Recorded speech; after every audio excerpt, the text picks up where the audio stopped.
مضبوطی سے کھڑا ہوا ہے اور اپنی شرائط پہ مذاکرات کر رہا ہے اور اپنی وینیو پہ کر رہا ہے جہاں پہ وہ کرنا چاہ رہا تھا. آخرکار کل جو مذاکرات ہیں، ایک دن پہلے ایران کی دھمکی تھی، اس پہ امریکہ لیٹ گیا اور اب مذاکرات جو ہیں وہ عمان میں ہونے جا رہے ہیں.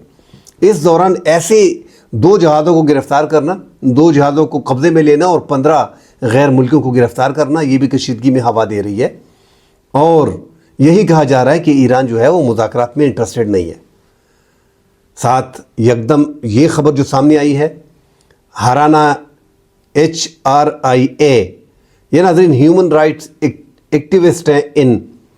یہ جو ہیں یہ ایران سے باہر امریکہ اور یورپ میں یہ ایک انسانی حقوق کی تنظیم ہے.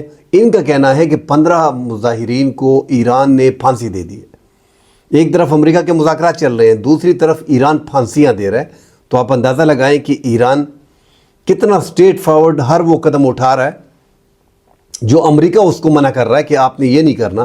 ان 4 شرائط میں جو مذاکرات کرانے تھے ان میں یہ بھی شامل تھا کہ آپ نے ان کو پھانسیاں نہیں دینی.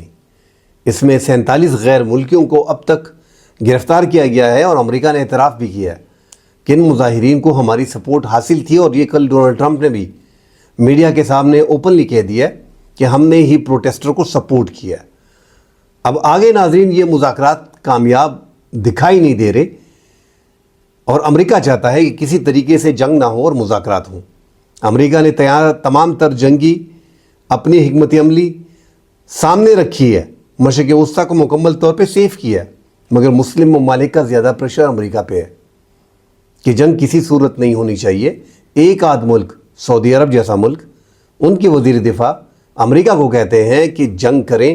دھمکیاں آپ نے اتنی دے دی ہیں، اس کے بعد ایران تکڑا ہو گیا. وزیری جو دفاع ہیں محمد بن سلمان کے بھائی، انہوں نے یہ بیان پچھلے دنوں امریکہ میں دیا تھا. اور یہاں پہ سعودی عرب جو ہے وہ بار بار یہی کہہ رہا ہے کہ ہم اپنی فضائی حدود استعمال نہیں کرنے دیں گے.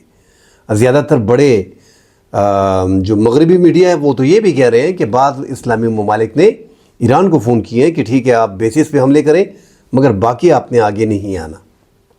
مسلم ممالک کو خدشہ ہے اور امریکہ کو بھی خدشہ ہے. اس وجہ سے اب تک جو بتایا جا رہا ہے کہ 108 جو جہاز ہیں امریکہ کے، جو کارگو جہاز ہیں، اس میں جو تھاٹ سسٹم اور پیٹریاٹ سسٹم اور دیگر میزائل سسٹم وہ ان اسلامی ممالک کو کور کرنے کے لیے وہ پہلے سے انہوں نے وہاں تک پہنچا دی ہیں تاکہ ایران پہ اگر حملہ ہوتا ہے امریکہ کی طرف سے تو جن ممالک کو مسئلہ آئے گا تو سب سے پہلا ٹارگٹ تو ان کا اسرائیل ہے، جو انہوں نے اوپنلی کہہ دیا. اسرائیل نے اپنی برابر تیاری کر رکھی ہے. ان کے پاس بھی دنیا کی جدید ترین فضائی دفاعی نظام موجود ہیں، مگر پچھلی جنگ میں بھی ایران نے اس دفاعی نظام کو اڑا کے رکھ دیا تھا.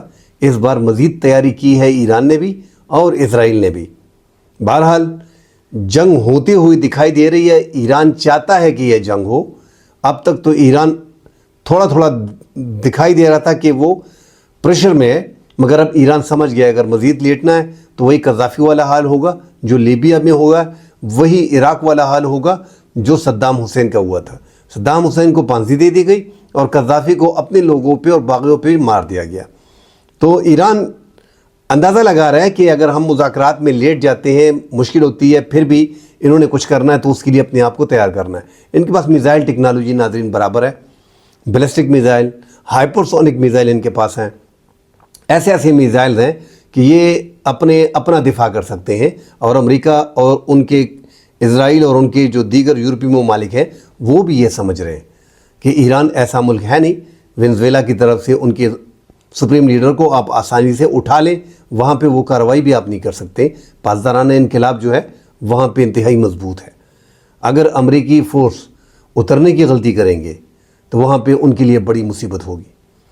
اب تک جو سپریم لیڈر تھے وہ منظر عام سے غائب تھی، جو چین نے انفارمیشن دی تھی.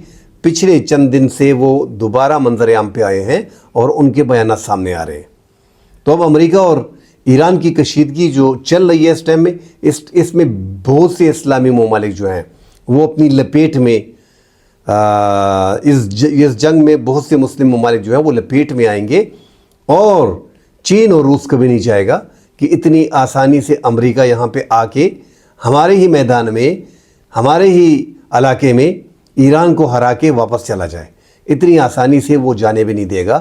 ڈیمیج کرے گا جو ٹیکنالوجی خفیہ طور پہ فراہم کی جا رہی ہے ایران کو، اس کا ایران بھرپور استعمال کرے گا اور اس کا فائدہ اٹھائے گا. بہرحال مہنگائی کا ایک طوفان جو ہے وہ ایران میں موجود ہے، اور ایران کی جو پراکسی ہے، بڑا مسئلہ ان کے لیے پراکسی کا ہے. امریکہ نے ایک شرط یہ بھی رکھی ہے کہ آپ پراکسی جتنے بھی آپ کے دیگر ممالک میں ہیں وہ بند کر دیں، مگر وہ بند نہیں کر رہا. اس کی بڑی وجہ ناظرین، ان سے جب بھی پوچھا جاتا ہے ان کو پتہ ہے کہ شیعہ ایک بڑا ملک، سب سے لیڈر جو ان کا ہے وہ ایران ہے. اگر ایران لیٹ جاتا ہے تو جو شیعہ برادری ہے، شیعہ کمیونٹی جو ہے لیبیا میں، یمن میں، صومالیہ میں، لیبیا میں، عراق میں، تو پھر سارے شیعوں کے لیے جو ہے وہ مسئلہ آئے گا. اس لیے وہ جو ہے ان پراکسی پہ اربوں ڈالر لگا رہا ہے. امریکی پابندیوں کے باعث ایران اس حد تک نیچے آ گیا کہ اپنے ہی لوگ ان کے خلاف مظاہرین نکل آتے ہیں اور ان کی آڑ میں دیگر ایجنٹ شامل ہو کے ان کی حکومت کو گرانے کے لیے وہاں پہ مظاہرین پہ حملے وغیرہ کرتے ہیں. اسرائیل کی ایران کی سیکیورٹی فورسز نے بھی مظاہرین جو ان کو لگ رہا تھا، جو انہوں نے ایڈنٹیفائی کیا تھا کیمرے وغیرہ سے، جو ان کے سسٹم ہے سی سی ٹی وی کیمروں سے، ان کو پکڑ لیا ہے. زیادہ تر سینکڑوں افراد جو ہیں وہ جو خبریں مختلف آ رہی ہیں کہ اس میں اب تک جو بتایا جا رہا تھا اتنے ہزار، 50,000، 30,000، 20,000، اتنے انسان جو ہیں، اتنے لوگوں کو مار دیا گیا ہے. مگر خبریں پھر وہی جو اتھینٹک تھی ایران کی طرف سے، کیونکہ ایران نے ہی جاری کرنی ہے کہ 3,117 لوگ اب تک جو ہیں ان مظاہروں میں ہلاک ہو چکے تھے، اور اس میں 2,400 جو ہیں وہ شہید ہیں، باقی جو ہیں وہ ہلاک کر دیے گئے ہیں. اب امریکہ کا کہنا ہے کہ جو آپ کے پاس 800 ساڑھے 800 کی تعداد ہے، ان کو پھانسیاں نہیں دینی، ان کو سخت سزائیں نہیں دینی. یہ بھی ایران کا ایک سخت موقف ہے. دونوں ممالک کے مابین ناظرین اس ٹائم پہ کشیدگی چلی آ رہی ہے. امریکہ اسرائیل کو سیف کرنے کے لیے، اس کے لیے یہ تمام تر جو حربیں ایران کے خلاف استعمال کر رہے ہیں، جس میں اب تک امریکہ کو کامیابی نہیں ملی. مزید خبریں آتی ہیں ناظرین، اس پہ ڈیٹیل سے بات کریں گے. فی الحال کے لیے اجازت دیجیے. اللہ حافظ.